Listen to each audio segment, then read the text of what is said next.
আমার কাছে দুটো হাঁস আছে, হাঁসগুলোকে খুলে দেব।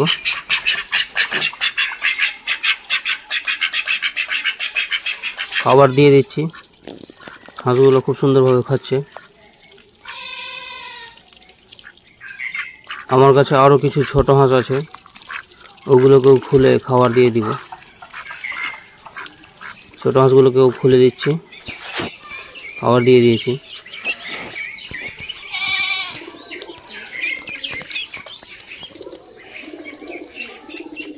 দুটো খরগোশের বাচ্চাও আছে, তাদেরকেও খাবার দিয়ে দিয়েছি।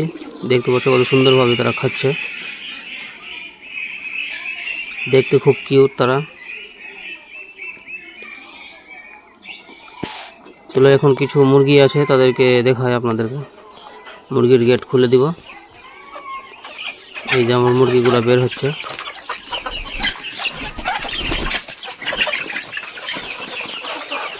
সব মুরগি বেরিয়ে গেছে প্রায়। এবার তাদেরকে বাইরে একটু খাবার দিয়ে দিব। বাইরে খাবার দিয়ে দিয়েছি, মুরগিগুলো এখন খাচ্ছে, আপনারা দেখতে পাচ্ছেন।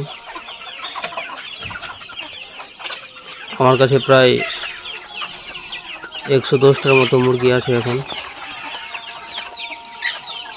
সব মুরগিগুলো খুব সুন্দরভাবে খাচ্ছে, বাইরেই খোলা থাকে তারা।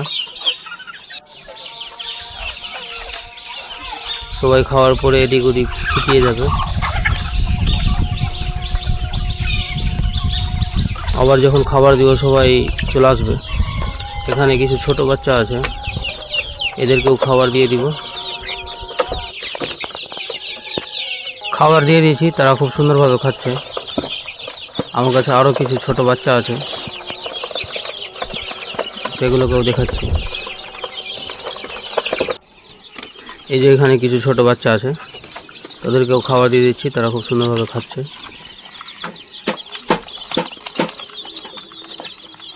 আরও কিছু ছোট বাচ্চা আছে যেগুলো এখন ব্রোডিংয়ে আছে, সেগুলোও দেখাচ্ছি।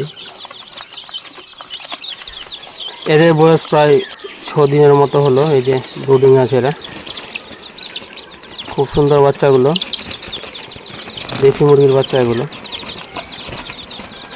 আর 1-2 দিন পর এদেরকেও খাঁচায় উঠিয়ে দেবো পরে।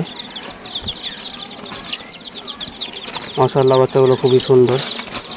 মেশিনে কিছু ডিমও আছে, এই যে মেশিনে প্রায় 30টার মতো ডিম আছে এখন। ভালো লাগলে অবশ্যই সাবস্ক্রাইব করে দিবেন। টাটা কর, টাটা কর, সাপো টাটা।